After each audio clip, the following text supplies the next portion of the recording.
일부 예배 때 찬양 가사, 오늘 특송 가사를 보시면 알겠지만 어떻게 보면 또 마음을 표현하는 것 같은 느낌이 있어갖고 일부 예배 때 막 울컥하더라고요. 그래서 눈물을 좀 말리느라고 제가 주보를 이렇게 했거든요. 근데 그 모습에 특송하는 제 아내가 흔들려 버렸어요. 그래서 저기 들어가 있으라고 그래서 앞에서 예배 안 드리고 들어가 있다가 나왔습니다. 오늘 하나님의 말씀 또 마지막으로 전하겠습니다. 오늘 말씀은요, 빌립보서 3장 12절에서 21절까지 말씀입니다. 여러분 찾으시고 우리가 중간중간 하나님의 말씀 또 함께 읽어가도록 하겠습니다. 제가 지금 생각해보면은 굉장히 엄청난 기회가 있었습니다.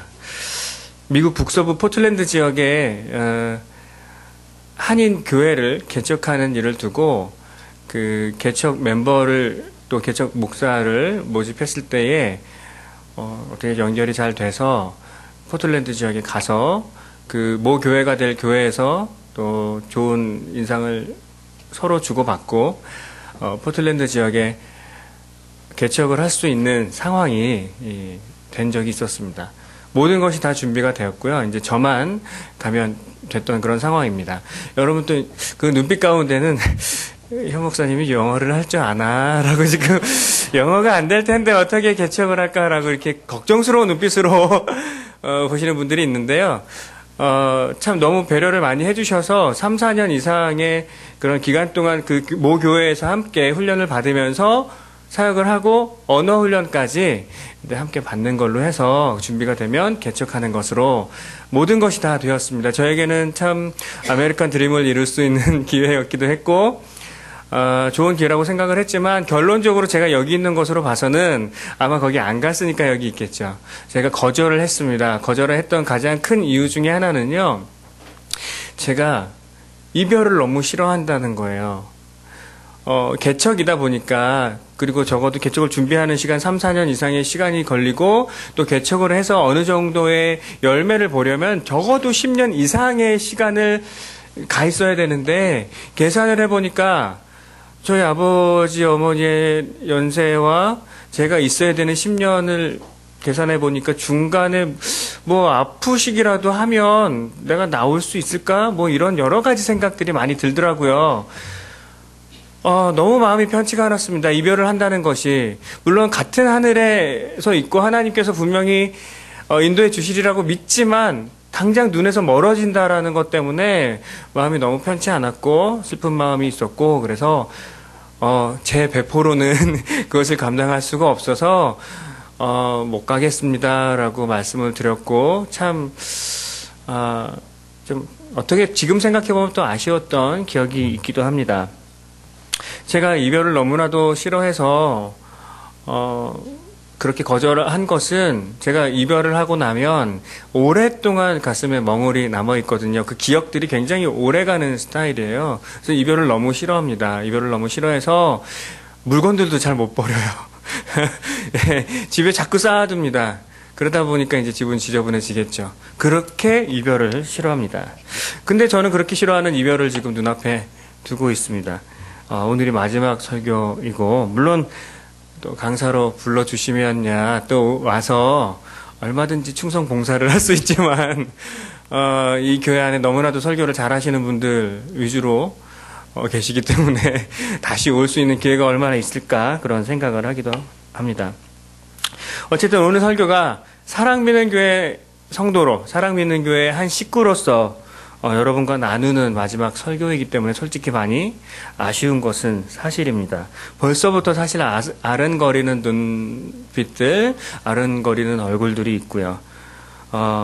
좀 마음이 무겁기도 합니다. 그래서 특송을 피해서 저 뒤에서 있다가 나오기도 했고요.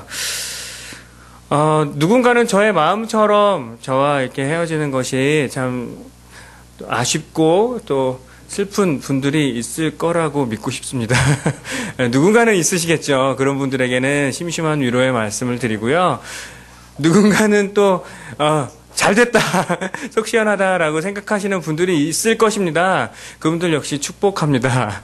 네, 축복하시고 일부 때와는 분위기가 다르네요.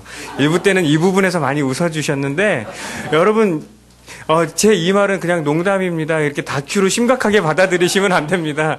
네, 하여튼 이렇게 어떤 방법이든 어떤 마음이든 저에게 가져주신 모든 분들 축복해드리고 싶고요. 여러분들 사랑한다고 말하고 싶습니다. 이별을 준비하면서 마지막 이제 말씀을 전해야 되는데 어떻게 전할 것인가 고민이 참 많이 있었어요. 이 자리가 저에게는 굉장히 흔들리고 여러분들에게 또 눈물을 보일 수 있는 자리이기도 하고 제가 그런 거 되게 창피해하기 때문에 어떻게 하면 이렇게 감정적으로 제가 휘말리지 않을 수 있는 그리고 여러분들에게 복이 될 수 있는 설교를 할 수 있을까 고민하다가 떠오른 것이 이런 주제입니다. 다음을 기약하면 어떨까라는 거예요. 제가 여러분들과 당장은 눈에서는 멀어지지만 사실 우리가 하나님의 사역을 감당하는 그 일에 있어서는 우리가 영원히 헤어지는 것이 아니기 때문에 네, 찬양이 아닌 가요의 가사에 우리의 만남은 영원한 헤어짐은 아니겠지요 라는 노래가 있잖아요. 마찬가지로 우리의 만남은 영원한 헤어짐은 아닌 것을 알기 때문에 다음에 다시 만날 땐 우리가 서로 이런 모습으로 만나면 좋겠다라는 소망을 가지고 말씀을 준비했습니다. 그 소망이 저와 여러분의 삶의 어떤 기준이 되고 그 소망이 삶의 목표가 되었으면 좋겠습니다. 첫 번째 소망이 무엇이냐면 분명한 삶의 목표를 찾고 그것을 이루어가는 좀 더 성숙한 모습이었으면 좋겠습니다. 저나 여러분이나 마찬가지로 지금보다도 더 분명한 삶의 목표를 찾고 그것을 이루어가는 좀 더 성숙한 모습이었으면 좋겠습니다. 본문은 빌립보 교회 성도들을 향한 바울의 편지인데요. 이 편지를 쓸 때 바울의 심정은 어땠을까 말씀을 묵상하면서 좀 바라보았습니다. 그 배경을 보니까 이제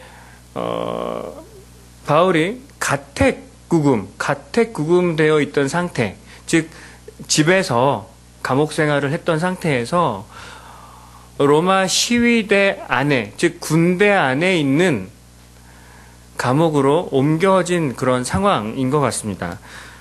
어떻게 보면 이제 바울이 살 날이 얼마 남지 않았다라는 것을 의미하기도 하고요. 바울이 이 사실을 어느 정도 인지하고 있었던 것 같습니다. 물론 더 살았지만 그 시위대 안에 감옥으로 옮겨졌을 때의 그 바울, 내가 이제 얼마 남지 않았구나. 내가 사랑하는 성도들, 내가 가르쳤던 그 성도들, 그 교회들과의 이별이 멀지 않았구나라는 생각을 좀 한 것 같습니다. 그래서 죽음이란 문제를 좀 생각했던 것 같아요. 그래서 죽음이 유익하다든지 예수의 죽으심을 본받고 싶다라는 등의 이야기들을 좀 하게 되었습니다. 사람은 어떤 그 마지막을 예상하게 될 때 좀 더 단순하게 변하는 것 같아요. 네. 평소에 참 수많은 말들을 했겠지만 우리가 이별을 앞두고는 굉장히 단순하게 핵심되는 정말 하고 싶은 이야기만 하는 것 같습니다. 바울도 그랬던 것 같습니다. 그래서 그의 삶의 목표를 더 분명히 하고 있습니다. 바울의 삶의 목표는 좀 이렇게 다르게 표현을 하면 예수를 닮는 것이었습니다. 예수 닮는 것, 이것이 바울의 삶의 목표였습니다.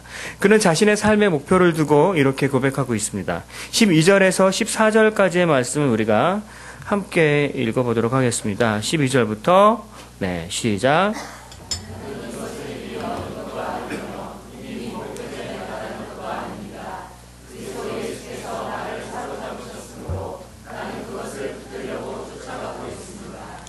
형제자매 여러분, 나는 아직 그것을 붙들었다고 생각하지 않습니다. 내가 하는 일은 오직 한 가지입니다. 뒤에 있는 것은 잊어버리고 앞에 있는 것을 향하여 몸을 내밀면서 그리스도 예수 안에서 하나님께서 부르신 그 부르심의 상을 받으려고 목표점을 바라보고 달려가고 있습니다. 네. 바울이 이 편지를 썼을 때에는 어떤 그런 바울의 상태도 있었지만 또 교회를 또 흔들 수 있는 또 위험한 사상들도 함께 존재하고 있었던 시대입니다. 당시에는 율법주의라는 그런 여러분들이 잘 알고 있는 사상이 있었고, 반대로 율법주의에 반대되는 반율법주의 사상이 있었습니다. 이것은 율법주의와 그야말로 정반대로 그리스도를 믿어서 이제 완전한 자가 되었으니까 더 이상 무엇을 추구할 필요가 없다라는 생각이었어요. 이미 완전하니까 어떻게 살든 상관없다라고 말하는 겁니다.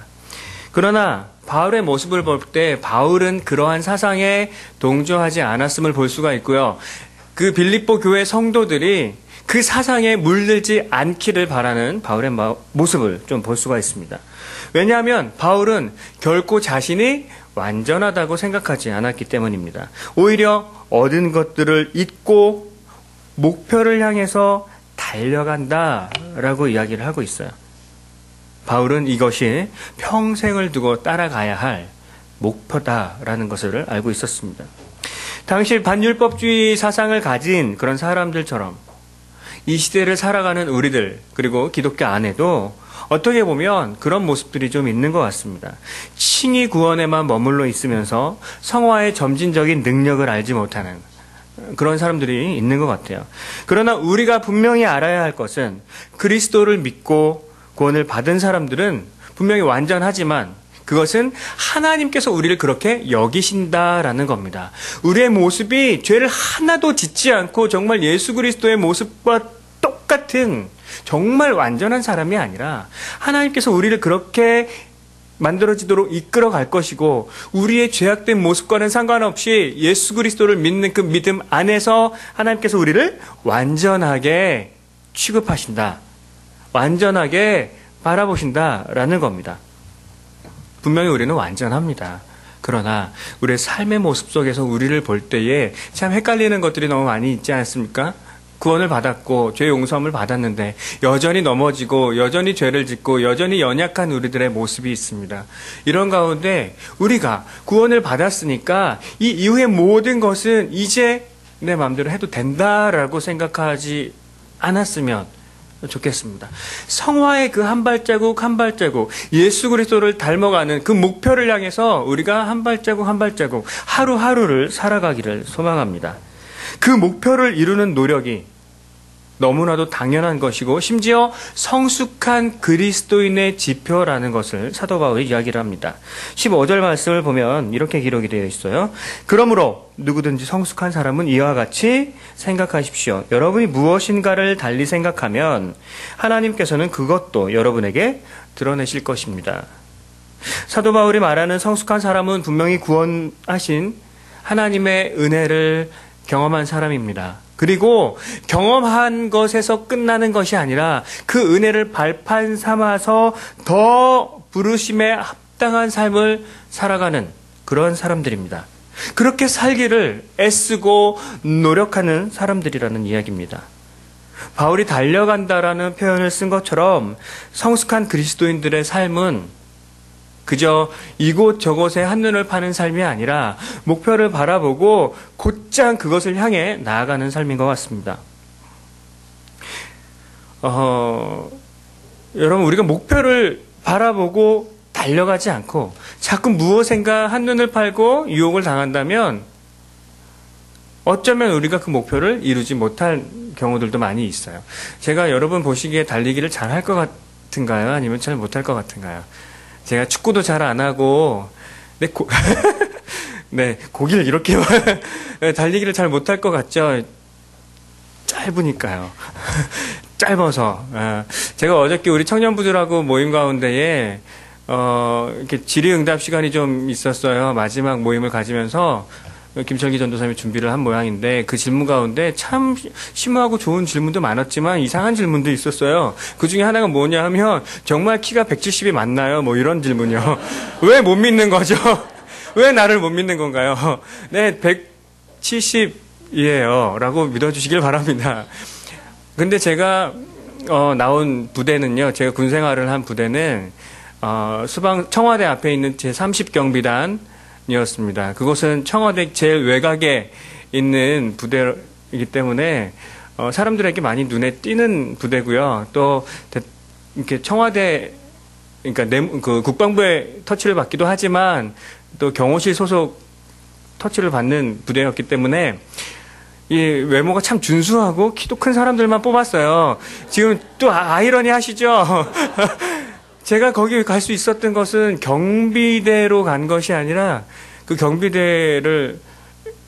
경비대와 함께 이제 수송 역할을 감당하는 장갑차 조종수로 갔기 때문에 아시다시피 장갑차는 좁아서 저처럼 이렇게 좀 작고 키도 이렇게 낮고 이런 사람들이 낮은 데 거하는 그런 사람들이 뽑히는 데거든요.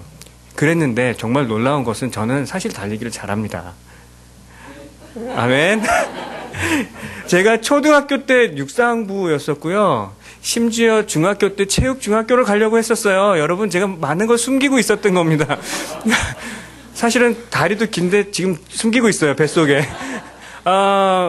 고등학교 때도 그랬고, 심지어 부대에서도 이렇게 어떤 중대대항 체육대회가 있는 때면 릴레이 선수로 뽑혀서 적어도 175, 180 이상의 사람들과 함께 제가 어깨를 겨루면서 달리기를 했었습니다. 빨리 달리는 방법은 간단해요. 그 친구들 한 번 뛸 때 저는 두세 번 막 움직이면 되니까요. 어쨌든 간에 그곳에서도 살아남은 사람이에요. 엄청 빨랐죠.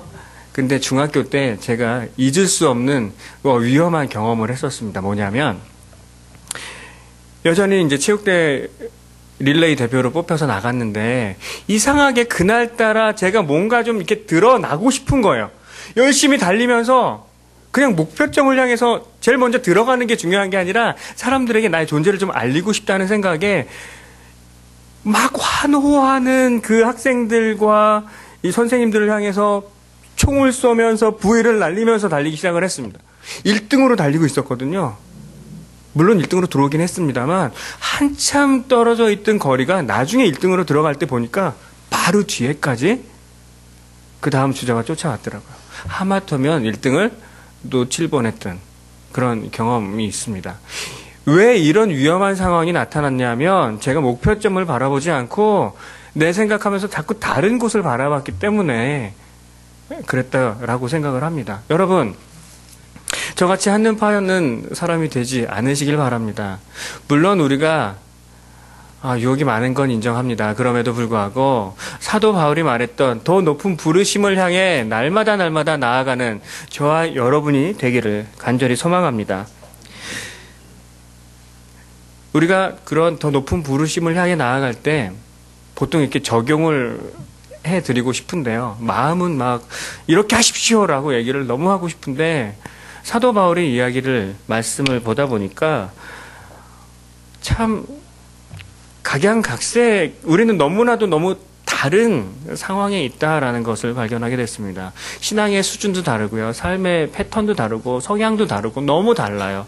그래서 어떤 것 한 가지만 이야기했을 때 누군가에게는 도움이 되겠지만 누군가에게는 또는 너무 힘든 상황이 될 수도 있겠다라는 생각을 했습니다. 아마 사도 바울도 그런 생각을 했었던 것 같아요. 16절을 보면 이렇게 이야기합니다. 어쨌든 우리가 어느 단계에 도달했든지 그 단계에 맞추어서 행합시다 라고 이야기를 해요.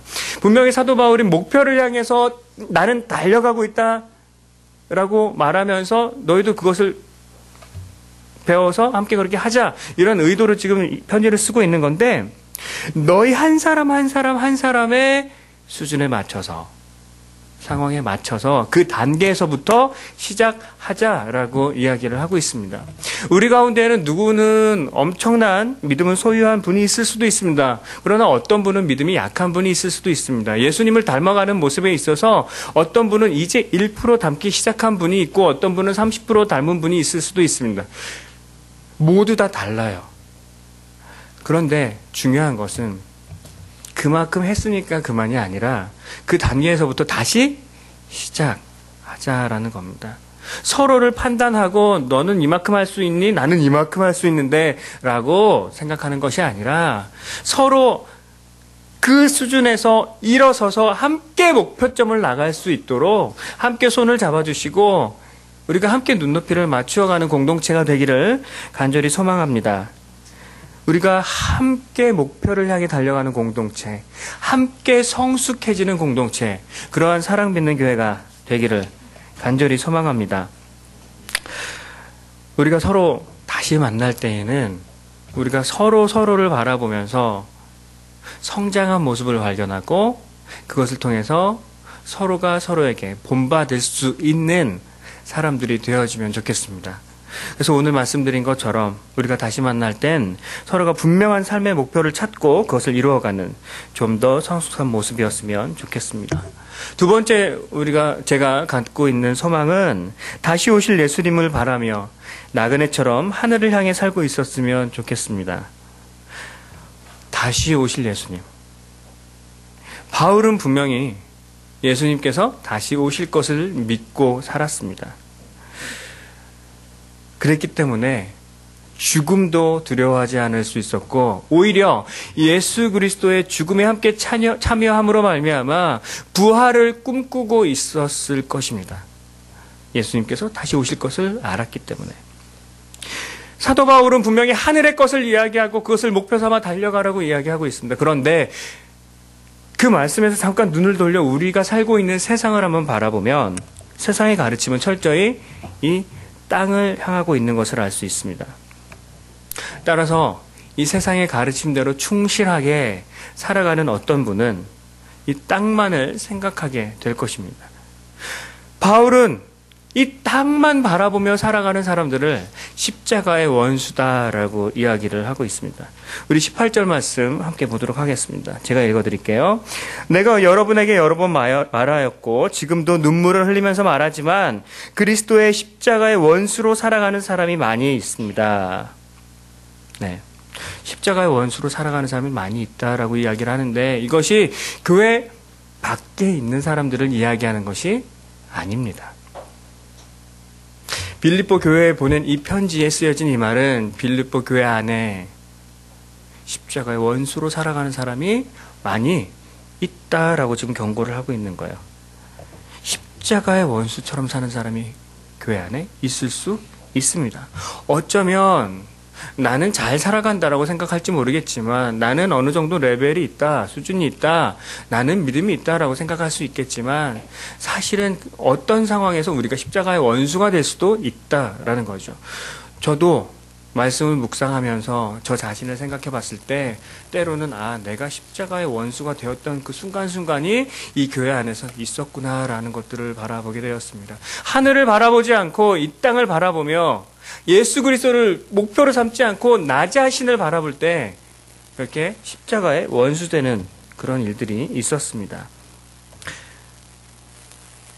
바울은 그들의 특징에 대해서 이렇게 이야기를 합니다. 그리고 그들의 마지막에 대해서 이렇게 이야기합니다. 19절이에요.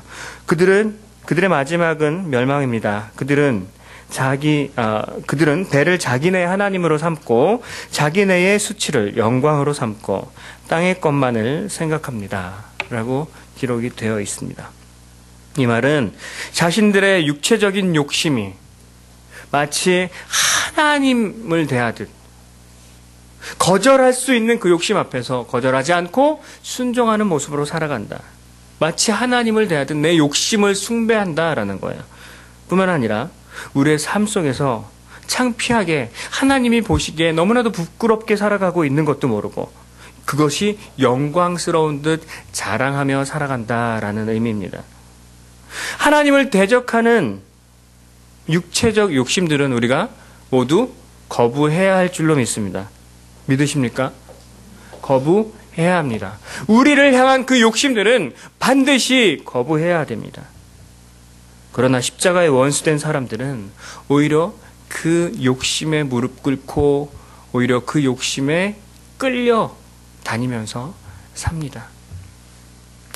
여러분, 욕심이라는 것이 무엇일까요? 욕심에 대해서 정의를 내려본 적이 있으십니까? 저도 이 말씀을 묵상하면서 욕심이란 뭘까 다시 한번 생각을 해봤는데 고민하면서 사도 바울의 마음과 또 하나님께서 우리에게 주시고자 하는 음성이 뭘까 고민하면서 묵상했을 때 욕심이란 이렇게 정의가 내려졌습니다. 하나님께서 다른 사람을 위하여 사용하라고 우리에게 주신 선물을 나만을 위해서 사용하는 거예요. 하나님은 우리를 통로 삼기 원하시고 우리를 통해서 많은 사람들이 하나님의 그 선물을 받기 원하시는데 그 선물을 나만 갖고 나만 사용하려고 하는 것, 그것이 바로 욕심입니다. 여러분, 하나님께로부터 받은 것이 혹시 많으신가요? 많으신가요? 네, 많습니다. 아무리 없다라고 생각해도 어느 것 한 가지는 있을 줄로 압니다. 아무리 없다고, 그건 거짓말이에요. 네, 다 있으실 거예요. 그렇다면 그것을 어떻게 하면 우리가 하나님을 위해서 쓸 수 있을 것인가 고민해 봐야 할 줄로 믿어요. 나 자신을 위해서만 쓰는 것이 아니라 내가 하나님이 주신 좋은 머리를 가지고 좋은 판단력을 가지고 내가 어떻게 하면 돈을 더 많이 벌 수 있을까에 사용하는 것이 아니라 이 머리를 가지고 어떻게 하면 하나님의 일을 풍성하게 누릴 수 있을 것인가, 하나님의 교회를, 하나님의 공동체를, 하나님이 사랑하시는 이 땅의 사람들을 어떻게 하면 섬길 수 있을까? 나에게 주신 그 풍부한 재물들을 가지고 어떻게 하나님의 영광을 돌릴 수 있을까? 우리가 고민할 때에 욕심으로부터 조금씩 멀어질 수 있다라고 생각을 합니다. 제가 아는 어떤 한 형제 중에 이런 형제가 있어요. 그 친구는 연극 배우인데요. 사람들 앞에서 주눅 들지 않고 저처럼 이렇게 내성적으로 누군가 이야기하는 것을 굉장히 힘들어하는 사람이 아니었어요. 사람 앞에서 정말 사람들을 기쁘게 하고 웃고 울릴 수 있는 사람이었습니다. 자신의 그 달란트를 어떻게 하면 더 많은 사람들과 나눌 수 있을까 고민하다가 자기가 가지고 있는 그 달란트와 함께 자기가 또 그림을 좀 잘 그릴 수 있다라는 걸 발견했어요. 그래서 이 친구가 한겨울에 어떤 일을 시작했냐면, 겨울을 하면 귤 생각나잖아요. 귤에다가 그림을 그리기 시작을 했습니다. 행복한 얼굴들, 익살스러운 얼굴들, 보기만 해도 너무 즐거운 그런 얼굴들을 그리기 시작을 했어요. 그리고 그것을 가지고 길거리로 나가기 시작을 했습니다. 특별히 예수님이 그러셨던 것처럼 소외당한 사람들을 향해 나아가기 시작을 했습니다. 서울역을 나갔고요. 영등포를 나갔고요. 심지어 많은 이야기를 듣고 그 친구의 집은 그 광명인데요. 저 멀리 대구까지 내려가서 대구에 있는 노숙자분들을 만나고 그분들과 함께 이야기하고 있는 일들, 그런 일들을 많이 했습니다. 겨울 내내 4개월 동안 그 일을 했습니다. 4개월 동안 내내 그림을 그리고 7,000명이라는 사람을 만났습니다. 그 모습 속에서 제가 예수님을 발견했어요. 정말 큰 재능이 아닐 수 있지만 그 친구가 그린 그 귤 하나를 받는 노숙자분들, 그 친구는 그 노숙자분들을 숙자 아버지라고 부르더라고요. 그 숙자 아버지들, 그분들에게 얼마나 큰 위로가 됐는지, 어떤 그 숙자 아버지께서 이렇게 이야기를 하셨어요. 그 친구한테 그 귤을 받으시고 막 펑펑 우시더니 이렇게 말합니다. 많은 사람들이 지나가면서 나에게 돈은 준다. 돈은 준다. 근데 내가 누군가로부터 선물을 받아본 것은 처음이다. 라고 이야기를 합니다. 그리고 자신의 이야기를 하기 시작하고요. 영혼의 치유를 받기 시작을 합니다. 그렇게 마음이 열렸을 때 이 친구는 내가 왜 이런 일을 하고 내가 만난 예수님은 누구고 이런 이야기를 해줘요. 당신의 삶에 영원한 구세주 되시는 그 예수님이 이런 분이십니다. 이렇게 낮은 자리로 오신 분입니다. 당신을 사랑합니다. 고백하게 되죠. 그러면서 한 분 한 분 그 마음들이 녹아지기 시작을 합니다. 그렇게 7,000명이라는 숫자를, 그 작은 재능을 가지고 만나기 시작했을 때 사람이, 죽어가던 사람이 살아나는 놀라운 일들이 일어나기 시작했습니다. 우리가 하나님이 원하시는 정말 그 예수 그리스도를 닮는 그 목표를 가지고 우리에게 주신 그 재능들을 함께 나눌 때 죽어가는 곳에 예수 그리스도의 생명력이 차고 넘칠 줄로 믿습니다. 여러분, 우리가 받은 은사, 재능, 이것을 다른 말로 선물이라고 얘기를 하잖아요. 우리에게 주신 모든 선물은 나만의 것이 아니라 다른 사람에게 나눠주라고 주신 것인 줄 믿습니다. 우리가 그런 삶을 살았으면 좋겠어요. 그럴 때 정말 하늘을 바라보며 사는 그런 삶이 될 줄 믿습니다. 때로 우리의 모습을 보면 이 땅에서 영원히 살 것처럼 하늘을 바라보는 것이 아니라 땅만 바라보면서 마치 예수님이 영원히 오시지 않을 것처럼 그렇게 사는 모습들이 있을 수 있습니다. 만약에 예수님이 갑자기 오신다면 여러분 뭐라고 이야기할 수 있을까요? 예수님께서 우리에게 어떻게 살았니? 라고 물어봤을 때 뭐라고 대답할 수 있을까요?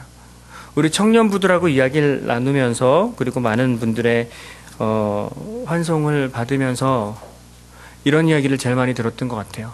이렇게 갑자기 가시게 될 줄 몰랐어요. 이럴 줄 알았으면 뭐 좀 더 잘했을 텐데 이런 이야기들이 참 많더라고요. 그런 변명이 예수님께 통하지 않을 것 같습니다. 어떻게 살았니? 이것 때문에 바빴고요. 내가 이 일을 통해서 많은 돈을 벌었고요. 내가 이렇게 근데 너의 모습은 나를 닮지 않았구나. 얘기를 하신다면 뭐라고 변명을 할 수 있을까요? 제 계획과는 다르게 제가 빨리 사랑받는 교회와의 이별을 맞은 것처럼 우리가 알지 못하는 새 예수님께서 재림하실 날이 올 수 있습니다. 마치 예수님이 영원히 오시지 않을 것처럼 이 땅만 바라보며 여기서 영원토록 살 것처럼 살지 말고 이 땅의 나그네처럼 살아갔으면 좋겠습니다. 하늘을 바라보며 예수님이 곧 오실 것이라고 믿으며 날마다 더 목표를 향해서 달려가는 저와 여러분이 되기를 소망합니다. 바울이 자신이 그렇게 삶을 살았기 때문에 죽음도 두려워하지 않고 목표를 향해 달려가는 삶을 살았기 때문에 17절에 이렇게 이야기를 합니다. 형제자매 여러분 다 함께 나를 본받으십시오. 여러분이 우리를 본보기로 삼은 것과 같이 우리를 본받아서 사는 사람들을 눈여겨보십시오. 우리가 이 구절을 볼 때 어떤 분들은 굉장히 바울이 무슨 어떤 바울 교회 교주처럼 행세하는 것 같은 느낌을 받을 수도 있습니다. 나를 본받아라. 아니 한갓 인간이 얼마나 대단하게 나를 본받으라 말할 수 있을까? 참 겸손하지 못하구나 라고 생각할 수 있습니다. 그러나 바울이 이야기하는 것은 자신의 모든 것을 본받으라는 것이 아니라 하나님을 향한 자신의 태도를 본받아라 라고 하는 겁니다. 죽음도 두려워하지 않는 그 태도, 삶의 목표점을 향해 날마다 예수 그리스도를 더 알아가기 원하고 더 닮아가기를 원하는 그 태도를 닮아라 라는 거예요. 바울뿐만 아니라 바울의 그러한 모습들을 바라보며 살아가는, 예를 들면 에바브로디도나 디모데 같은 그러한 지도자들이 어떻게 살고 있는가를 유심히 살펴보고 그 사람들의 삶처럼 함께 살자라고 이야기를 합니다. 어떤 지식적인 것만 이야기하는 것이 아니라 실제 삶에서 죽음의 고비를 넘기는 그 삶을 통해 나를 본받으라 라고 이야기를 합니다. 바울이 그렇게 당당하게 확신을 가지고 나를 본받으라 말할 수 있었던 것은 바울이 정말 그렇게 살았기 때문에 그렇습니다. 20절을 보면 그런 바울의 고백이 있어요. 우리의 시민권은 하늘에 있습니다. 그곳으로부터 우리는 구주로 오실 주 예수 그리스도를 기다리고 있습니다. 그분은 만물을 복종시킬 수 있는 권능으로 우리의 비천한 몸을 변화시키셔서 자기의 영광스러운 몸과 같은 모습이 되게 하실 것입니다. 현재 바울이 처한 상황은 감옥 속에서 언제 죽음을 맞이할지 모르는 상황이 없지만 다시 오실 예수님을 바라며 더욱더 예수 닮기를 원하고 더욱더 예수 알기를 원하는 이 바울의 마음, 비천한 우리 몸을 변화시켜서 영광스러운 몸으로 만드실 하나님을 바라보기 때문에 가능했습니다. 바울의 삶은 항상 다시 오실 예수님을 바라보고 있었습니다. 그렇기 때문에 이 땅의 것을 바라보며 살지 않고 돌아다니며 살 수 있었던 것 같아요. 우리의 삶이 그런 바울의 삶을 본받기를 원합니다. 나의 안정만을 추구하는 것이 아니라 교회 공동체와 하나님의 사역 가운데 내가 어떻게 일할 수 있을 것인가, 그것을 바라보며 살기를 원합니다. 정말 쌓아두는 것이 아니라 나누는 삶을 통해 우리가 나그네처럼 살기를 소망합니다. 하늘 본향을 꿈꾸며 살아가기를 소망합니다. 그래서 우리가 다시 만날 때 서로를 바라보며 어떻게 이렇게 변했을 수가 있지? 정말 하나님은 살아계시구나 라는 고백을 서로 하기를 원해요. 그러면서 함께 하나님을 찬양했으면 좋겠습니다. 저는 오늘 말씀을 통해서 두 가지 소망을 여러분에게 말씀드렸습니다. 이것은 단지 여러분만 이렇게 하십시오가 아니라 저도 이렇게 되기를 소망을 합니다. 첫 번째는 분명한 삶의 목표를 찾고 그것을 이루어가는 좀 더 성숙한 모습이 되었으면 좋겠습니다. 두 번째는 다시 오실 예수님을 바라며 나그네처럼 하늘을 향해 살고 있으면 좋겠습니다. 이 두 가지를 이루어가기 위한 간단한 팁을 여러분에게 드리겠습니다. 첫 번째는 예수님이 무슨 일을 하셨는지 꼭 좀 알아보시기를 바랍니다. 예수님이 무슨 일을 하셨는가? 어떻게 하면 알 수 있을까요? 목사님의 설교를 통해서, 또 기록되어진 성경 말씀을 통해서, 특별히 사복음서를 통해서 예수님이 이 땅에 사셨을 때 어떻게 사셨는가를 바라보고 꼭 많이 알아내셔서 예수님의 모습처럼 날마다 살아가는 여러분이, 그리고 제가 되기를 소망합니다. 신앙 서적들도 큰 참고가 될 수가 있겠습니다. 여러분, 이렇게 말씀드리면 그렇구나, 좋은 얘기구나 라고 생각하고 언젠가 내가 말씀을 읽어보리라 생각하고 끝나는 것이 아니라 당장 오늘부터 예수님이 누구신지 기도와 묵상과 말씀 가운데 찾아내시기를 바랍니다. 여러분, 수고가 필요합니다. 우리가 구원받았다고 저절로 성화되어지는 것이 아니라 구원은 은혜지만 성화 과정 속에서 우리가 예수를 더 알아가기 위해서는 적어도 숨은 그림 찾기를 하는 정도의 수고는 필요합니다. 날마다 말씀 속에서 예수님을 만나는 저와 여러분이 되길 소망합니다. 그리고 책 한 가지를 좀 추천해드리고 싶은데요. 맥스 루케이도의 예수님처럼이라는 책을 혹시 읽으실 수 있으시면 한번 꼭 읽어보시면 좋겠습니다. 그리고 그대로 또 살아가기를 소망합니다. 두 번째 팁은 이것입니다. 그 일들을 꼭 실천해 보시기 바랍니다. 여기서 그 일들이라고 얘기하는 것은요, 예수님이 누구신지 우리가 말씀을 통해서 발견할 때에 크게는 두 가지 정도로 우리가 보게 될 거예요. 뭐냐 하면 예수님의 성품을 보게 될 것이고, 또 한 가지 예수님의 사역을 보게 될 것입니다. 그 두 가지가 균형을 이루었으면 좋겠어요. 예수님의 모습, 예수님의 겸손함을 따라 살아가기를 소망하고, 예수님이 긍휼한 자를, 또 병든 자를 찾아서 그들을 위로하시고 그들을 치유하시는 일, 그것을 통해서 하나님의 사랑, 하나님의 복음을 전하셨던 모습을 발견한다면 우리도 마찬가지로 그 자리에 가서 섬기는 모습을 통해 복음이 전파되어지기를 소망합니다. 그 일을 꼭 실천해 보시기 바랍니다. 우리가 헌금을 해서 교회를 통해 그런 여러 가지 사역들을 감당하는 것도 좋습니다. 그것과 더불어서 직접 몸으로 뛰면 더 좋을 것 같습니다. 그곳에 있는 살아있는 예수님을 꼭 만나시는 저와 여러분이 되기를 소망합니다. 아까 말씀드렸던 그 형제는 그 귤을 그려줄 때에 꼭 한 가지 또 갖고 다니는 것이 있어요. 후시딘을 주머니에 꼭 넣고 다녀요. 왜냐하면 이 숙자 아버지들이 상처가 그렇게 많대요. 이렇게 한잔 하시고 이리 부딪히고 저리 부딪히고 그래서 참 그럴 때 그 후시는 한번 짜서 그 상처 이렇게 만져주면서 또 이야기를 나눌 때에 심지어 그 육신의 작은 상처가 아닌 마음의 상처가 여무는 모습을 보았다고 하는 이야기를 들었습니다.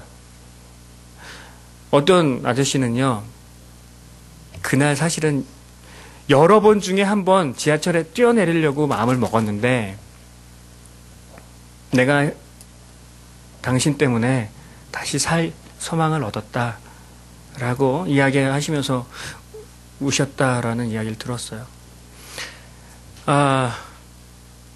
그 작은 섬김이 사람을 정말 살릴 수 있습니다. 예수님은 사람을 살리기 위해서 오신 분입니다. 그 예수님처럼 산다는 것, 그것을 목표로 하고 예수님 닮아간다는 건 사람을 살리는 일에 내가 헌신되어진다라는 의미일 수가 있습니다. 우리가 어디에 있든지 지금 당장 서로 얼굴은 보지 못하겠지만 어디에 있든지 그 사람 살리는 일에 함께 동참하는 저와 여러분이 되기를 원해요. 하나님께서 정말 여러분을 통해 그런 귀한 일을 감당하실 줄로 믿습니다. 왜냐하면 그렇게 하기 위해 우리를 부르셨으니까요. 자, 우리 서로 옆에 분 손을 꼭 잡고 이렇게 다짐하기를 원합니다. 나는 분명한 삶의 목표를 찾고 그것을 이루어가는 좀 더 성숙한 모습으로 살겠습니다. 나는 다시 오실 예수님을 바라며 나그네처럼 하늘을 향해 살고 싶습니다. 이 고백이 우리 삶에서 일어나기를 간절히 소망합니다.